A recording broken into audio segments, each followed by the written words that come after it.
السلام علیکم ورحمت الله وبرکاته. په د نننۍ ویډیو کې به موږ د زندګۍ په مشکلاتو باندې خبره کوو چې زندګۍ کې مشکلات ولې راځي او د دې مشکلاتو حل به د موږ سره سي. دا یو شی یاد وساتئ، زندګۍ چې کومه ده که نه، دا د یو امتحانګاه ده او په دې کې به طرح طرح مشکلات راځي، طرح طرح حالات به راځي. یو ورځ به سکون او راحت او یو ورځ چې به کومې که نه مشکلات وي. حضرت علی کرم الله وجهه وایي که نه، وایي دا دنیا چې ده دا دوه ورځو دنیا ده، یوه ورځ به ستا په حق کې او یو به ستا په مخالفت کې. چې په کومه ورځ باندې دا دنیا ستا په حق کې شوله، زندګۍ ستا په حق کې شوله، نو په هغه ورځ باندې ته د الله شکر ادا کوه، په هغه ورځ باندې به ته تکبر نه کوې.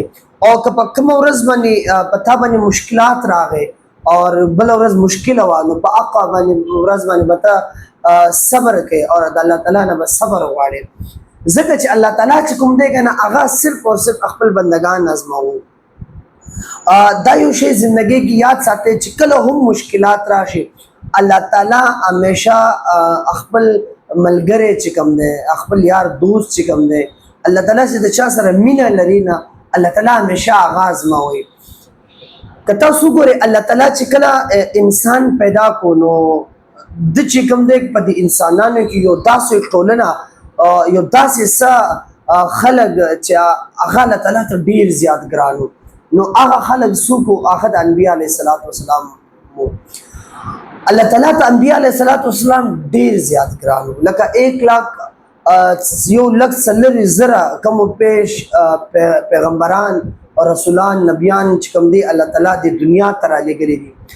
نو په دې ټولو نبیانو کې چې کوم ده که نه، هغه کې رسول الله صلی الله علیه وسلم چې کوم ده، هغه الله تعالی ته ډېر زیات ګران و. نو ګران ورته دومره زیات و که نه چې لکه 23 کاله زندګۍ ورکړه، په دې 23 کالو زندګۍ کې هم الله تعالی د خپل دیدار ورنصیب کړو، دی معراج ته وروغوښتو. الله تعالی ورته ویلی چې ای زما حبیبه، که ما چېرته ته نه وی پیدا کړی، ما به دا دنیا نه وی پیدا کړی، ما به دا کائنات نه وی پیدا کړی. ما که دا کائنات پیدا کړی دی، دا ما ستا د وجې نه پیدا کړی دی. رسول الله صلی الله علیه وسلم یو ورځ د جبرائیل علیه السلام نه تپوس وکړو، ورته ویلی چې ای جبرائیل، ستا عمر څو دی؟ جبرائیل علیه السلام ورته ویلی چې ای د الله رسوله، ما ته پته نشته چې زما عمر څو دی، خو دومره درته ښودلی شم چې په عرش معلی باندې که نه یو ستوری به ښکاره کېدو. هغه ستوری چې به یو ورځ ښکاره شو که نه، نو بیا به 80,000 کاله بعد هغه ستوری ښکاره کېدو. اور یا رسول الله، هغه ستوری ما 80 واره لیدلی دی، یو ورځ ښکاره کېدو، بیا 80,000 کاله بعد بیا ښکاره کېدو، لکه جبرائیل علیه السلام 80 ځله ما لیدلی دی. اور یا رسول الله، هغه اوس نشته. نو د الله رسول ورته وایي چې ای جبرائیل، هغه ستوری زه وم. آدم علیه السلام چې کله غلطي وشو، آدم علیه السلام چې دنیا ته راغلی، نو آدم علیه السلام ډېر زیات ژړل چې یا الله ما معاف کړه، یا الله ما معاف کړه، یا الله ما معاف کړه. نو بیا یې ورته ویلی چې یا الله، زه تا ته د محمد واسطه در کوم، یا الله ما معاف کړه. نو الله تعالی ورته ویلی چې ای آدمه، تا ته د محمد په باره کې چا ویلي دي؟ دو ورته ویلی چې الله، په عرش معلی باندې ستا د نامه سره ما نام محمد لیدلی و. نو لکه الله تعالی د هغه سره دومره زیاته مینه کوله. نو رسول الله صلی الله علیه وسلم یو ورځ صحابو ته وایي چې الله تعالی چې زه څومره ازماو کړی یم، الله تعالی چې څومره سختۍ په ما راویستې دي، نو هغه په هېچا هم نه دي راوستې. لکه الله تعالی رسول الله صلی الله علیه وسلم ډېر زیات ازماو، لکه رسول الله صلی الله علیه وسلم باندې ډېرې سختې ورځې راغلې ولې، لیکن رسول الله صلی الله علیه وسلم څه کول؟ صبر به کو. رسول الله صلی الله علیه وسلم به د الله نه صبر وغواړي. لکه دا یو شی زندګۍ کې یاد وساتئ، که کله هم مشکلات راشي او تا ته پته وچلېږي که نه چې هره غاړې ته لار بنده ده، نو بس یو الله طرف ته متوجه کېږه، ځکه چې الله تعالی د تا سره وي.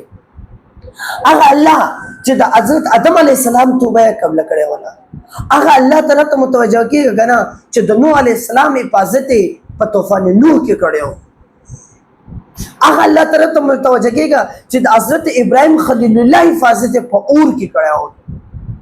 هغه الله ته متوجه کېږه چې د یوسف علیه السلام حفاظت یې د کوې په غېږه کې کړی و.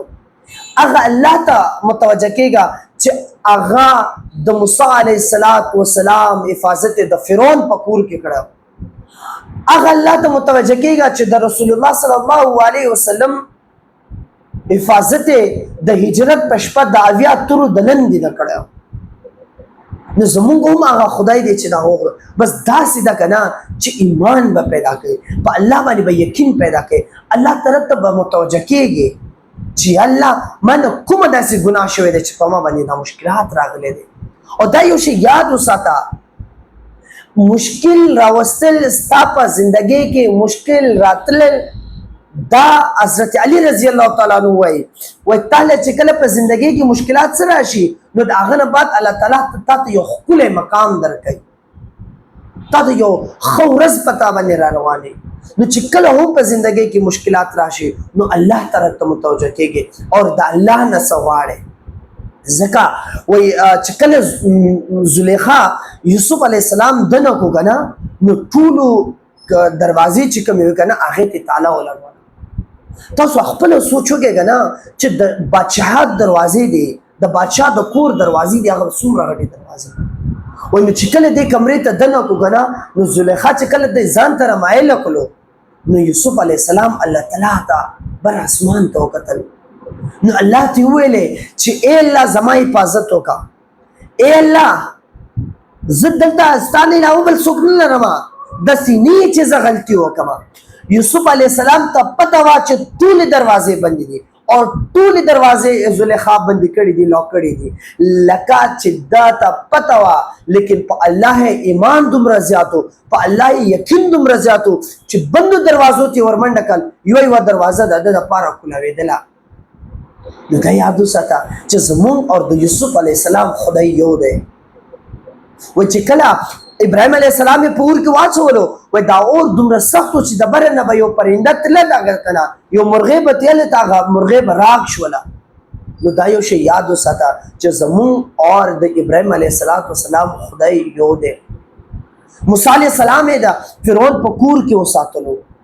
موسی علیه السلام چې کله پیدا شو که نه د فرعون خلک چې کله رالو که نه چې فرعون هغه حکم جاري کړی چې کله ماشومان پیدا سي تاسو به وجنئ. نو د موسی علیه السلام مور ولاړه شوه، دوی په دیګ کې واچولو او په تندور کې کېښودل. چې په تندور کې واچولو که نه چې راویښ کړو او دی صحیح سلامت و. نو د موسی علیه السلام حفاظت چا کړی و؟ چا چې د موسی علیه السلام مشکلات لرې کړی و که نه زمونږ د موسی علیه السلام خدای یو دی. نو چې کله هم زندګۍ کې مشکلات راشي نو د الله طرف ته متوجه کېږي. زندګۍ کې به مشکلات راځي، دا زندګۍ د مشکلاتو دا زندګۍ دا دې کې به راځي. خو دا یو شی یاد وساتئ، شپه کې چې تیاره څومره زیاته وي به دا بله ورځ لمر دومره زیات چمکاویږي. وایي محمود غزنوي خپل وزیر ته ویلې چې تا یو ګوتې ورله ورکړه چې په دې باندې ما ته داسې شی ولیکه که نه چې زه وګورم چې زه خفه یم چې وګورم خوشحاله شم او چې خوشحاله یم چې وګورم خفه شم. نو بیا هغه لاړو هغه په دې باندې ولیکل چې دا وخت به هم تیر شي، دا مشکل وخت به تیر شي، د سکون او د راحت وخت به راشي. نو دا یاد وساته چې کله د راحت وخت راغی په هغه وخت کې د الله شکر ادا کوه او چې کله مشکل وخت په تاسو باندې راغلی په هغه وخت کې د الله نه صبر غواړئ.